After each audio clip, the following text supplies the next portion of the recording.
मिलते हैं अब तक की खास खबरों पर।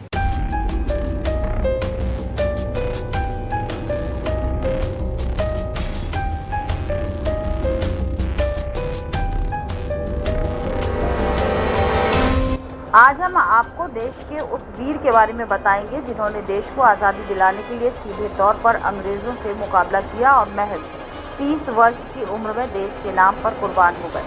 कुछ ऐसी अहम बातें जो शायद आपको मालूम न हो, लेकिन जिस तरह से देश के युवा क्रांतिकारियों ने देश को आज़ाद कराने में जो यातनाएं झेली हैं, उसको सुनकर आपके रोंगटे खड़े हो जाएंगे। अंग्रेजों के चंगुल से देश को आज़ाद कराना कोई आसान काम नहीं था। इसके पीछे देश के युवा क्रांतिकारियों का लहू और उनका जज्बा ही था जो हम आज़ाद भारत में खुली सांस ले रहे हैं। तो आइए जानते हैं देश के एक ऐसे वीर युवा क्रांतिकारी के बारे में जिसने महज 30 साल की उम्र में अंग्रेजों से लोहा लेते हुए अपने प्राणों की आहुति दी।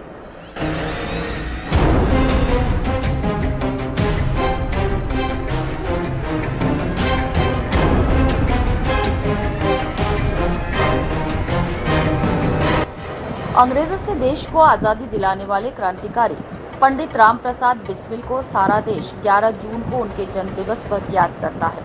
अंग्रेजों की बेड़ियों से देश को आज़ादी दिलाने के लिए महज 30 साल की उम्र में ही सूली पर चढ़ने वाले देश के जांबाज क्रांतिकारी को देश का सलाम। देश के इस जांबाज क्रांतिकारी के बारे में जानते हैं पूरी कहानी।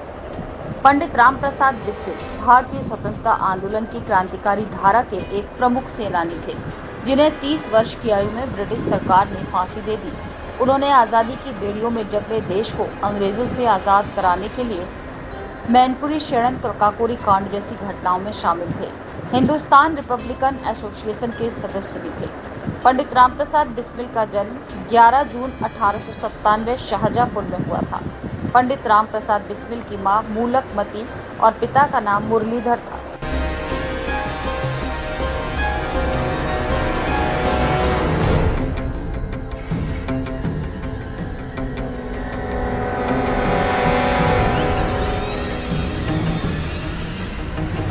भारतीय स्वतंत्रता संग्राम के क्रांतिकारियों द्वारा काकोरी कांड की घटना 9 अगस्त 1925 को हुए ब्रिटिश राज के खिलाफ युद्ध में हथियार खरीदने के लिए एक ट्रेन से ब्रिटिश सरकार के खजाने को लूटने की थी। हिंदुस्तान रिपब्लिकन एसोसिएशन के केवल 10 सदस्यों ने इस घटना को अंजाम दिया था, जिसमें राम प्रसाद बिस्मिल, अशफाकुल्लाह खां, ठाकुर रोशन सिंह और राजेंद्र लाहिड़ी को फांसी की सजा सुनाई गई। पंडित राम प्रसाद बिस्मिल को 19 दिसंबर 1927 गोरखपुर जेल में मौत की सजा सुना दी गई थी। जब उन्हें मौत की सजा सुनाई गई तब पंडित राम प्रसाद बिस्मिल महज 30 साल के थे। देश के युवा क्रांतिकारी राम प्रसाद बिस्मिल और उनके साथ कंधे से कंधा मिलाकर चलने वाले क्रांतिकारियों के बारे में कुछ अहम बातें आपको बताते हैं जो शायद आपको ना मालूम हो। जैसे कि इन दिनों देश के माहौल से आप बखूबी वाकिफ होंगे। देश में धर्म की राजनीति, जात मजहब की राजनीति चरम पर है। लेकिन एक दौर था जब देश अंग्रेजों का गुलाम हुआ करता था। उस दौर में देश को आज़ाद कराने के लिए हिंदू, मुस्लिम, सिख सब एकजुट थे। गंगा जमुनी तहजीब की एक बड़ी मिसाल से आपको रूबरू करा दें कि अशफाकुल्लाह खान पंडित राम प्रसाद बिस्मिल को उसी तरह से अपना बड़ा भाई मानते थे जैसे लक्ष्मण और राम। यही नहीं, अशफाकुल्लाह खान पंडित राम प्रसाद बिस्मिल को राम पुकारा करते थे।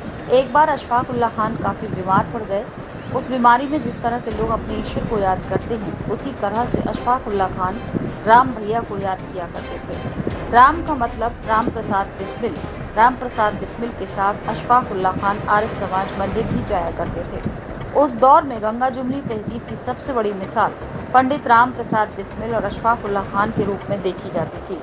उत्तर प्रदेश का जिला शाहजहाँपुर एक ऐसा शहर है जहाँ कभी दंगे नहीं हुए। उसका सबसे बड़ा कारण ये गंगा जमुनी तहजीब की मिसाल पंडित राम प्रसाद बिस्मिल और अशफाकुल्लाह खान है। शाहजहाँपुर जिले में जब कभी सांप्रदायिकता बनती है तो लोग एक दूसरे को पंडित राम प्रसाद बिस्मिल और अशफाकुल्लाह खान के उस दौर को याद करते हैं जब दोनों एक साथ कंधे से कंधा मिलाकर अंग्रेजों से लोहा ले रहे थे। बिस्मिल एक कुशल नेतृत्वकर्ता थे। जो व्यक्ति अपने व्यक्तित्व और आचरण से लोगों को प्रभावित करता है, उसके पीछे सभी धर्मों के लोग जुड़ जाते हैं। ऐसा ही बिस्मिल का व्यक्तित्व था। 1920 के आसपास जब गांधी जी का असहयोग आंदोलन निष्फल हो गया तो देश के युवा क्रांतिकारियों के मन में ये विचार आया कि स्वतंत्रता सिर्फ आंदोलन से प्राप्त होने वाली नहीं है, इसके बाद इन युवा क्रांतिकारियों ने इस बात को ठान लिया कि वो सशस्त्र क्रांति करेंगे। इसके लिए रामप्रसाद बिस्मिल के नेतृत्व में अशफाक उल्लाह खान, ठाकुर रोशन सिंह, चंद्रशेखर आजाद, मन्मथनाथ गुप्त, सचिंद्र सान्याल, राजेंद्र लहड़ी आदि लोगों ने हिंदुस्तान प्रजातांत्रिक संगठन का निर्माण किया। काकोरी के समीप ट्रेन को लूटा गया और इसके माध्यम से अंग्रेजी सत्ता को ये संदेश दिया कि अब भारतीय लोग सशस्त्र क्रांति करेंगे।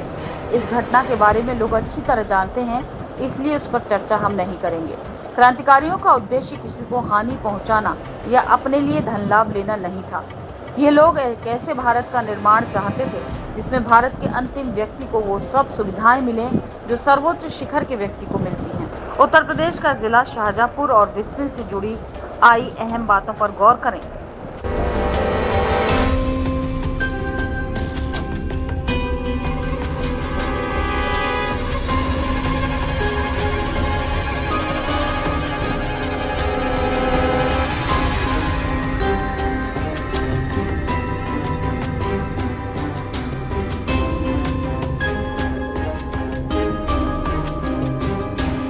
तो बिस्मिल के गृह जनपद शाहजहाँपुर में उनके नाम पर उत्तर प्रदेश के वित्त मंत्री एवं शाहजहाँपुर से लगातार 9 बार विधायक रहे सुरेश कुमार खन्ना ने काफी काम कराया है। इसमें शहीद उद्यान, शहीद संग्रहालय आदि प्रमुख हैं। इसके साथ ही शाहजहाँपुर की पूर्व सांसद और पूर्व केंद्रीय मंत्री रह चुकी श्रीमती कृष्णा राज ने शाहजहाँपुर रेलवे स्टेशन पर शहीदों की प्रतिमा स्थापित करवाई। उसके समक्ष अमित त्यागी एवं कौशलेंद्र रचित शहीदों को समर्पित पंक्तियां वहां पर स्थापित की गईं। अब ये बोर्ड वहां नहीं दिखता है। बिस्मिल का पैतृक आवास को संग्रहालय बनाना चाहिए था, वो विषय अभी भी अधूरा है। धर्म का काम होता है लोगों को जोड़ना, ना कि तोड़ने का। तो ये अगर हम इस तरह का बदलाव करेंगे तो ये सच्ची श्रद्धांजलि होगी। शाहजहाँपुर में कभी दंगा नहीं हुआ।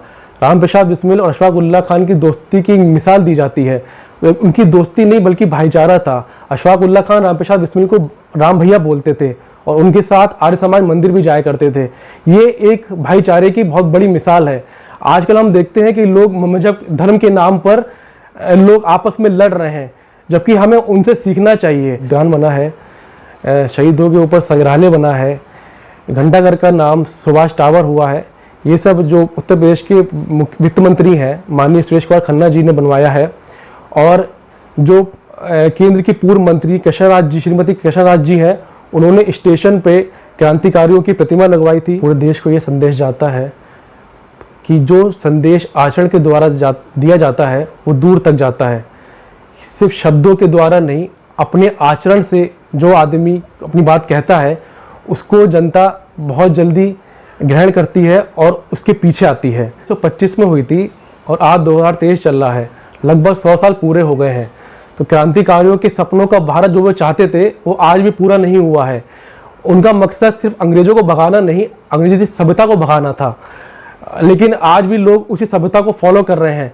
जैसे आप देख रहे हैं कि महिला से अश्लीलता फैलती जा रही है, पर्यावरण को बिल्कुल बर्बाद कर दिया गया है, पेड़ों के कटान हो रहे हैं, विकास के नाम पर पेड़ों की कटाई हो रही है। तो ये व्यवस्था रामप्रसाद बिस्मिल नहीं चाहते थे। आज उनकी आत्मा ये देखकर बहुत ही विचलित होती होगी, बहुत परेशान होती होगी। भारत वो कभी नहीं चाहते थे। वो चाहते थे कि व्यवस्था परिवर्तन हो, जबकि सिर्फ सत्ता परिवर्तन हो रहा है, व्यवस्थाएं वैसी ही चल रही हैं।